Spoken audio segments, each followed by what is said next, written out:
When I received the diagnosis, my daughter and my husband were the first to know, and immediately I received a death sentence as far as they were concerned. I didn't feel that way.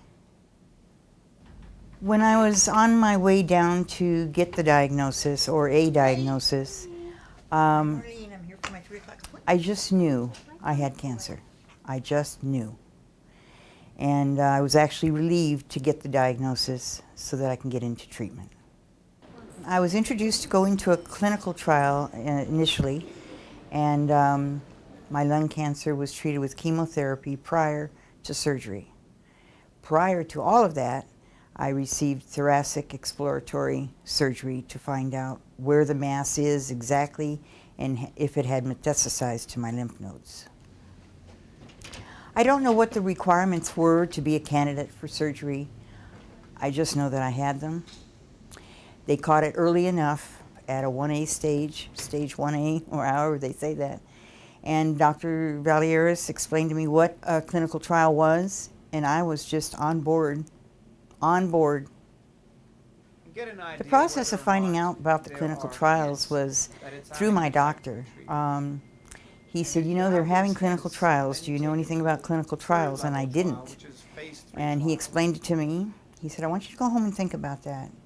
Read up some information about that. So I hit the internet and found out all I could about clinical trials from the internet and the American Cancer Society. I decided to become part of this clinical trial so I could be a leader in the advancement of a recovery and cure for lung cancer. For the people that are behind me who may or may not get lung cancer, and they have some direction because of my willingness to participate. I believe the scariest part about being in a clinical trial is the unknown, and the unknown is the fear of the next CAT scan. The unknown is the fear of, am I absolutely getting the medication or the placebo?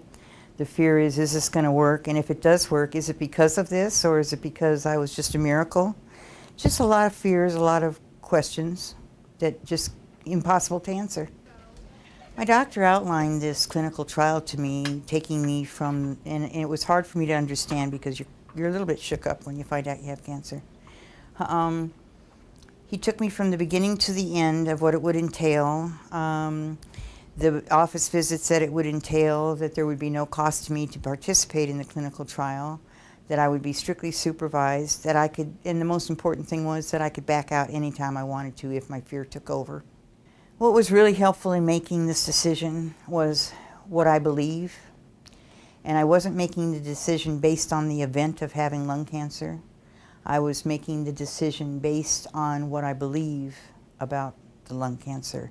And I believe if you don't make advancements in the research of it, then how can you expect other results? We already have the cancer. We already are introduced to the treatments available to us. If we can have more treatments available to others following us, we're leaders. We're leaders.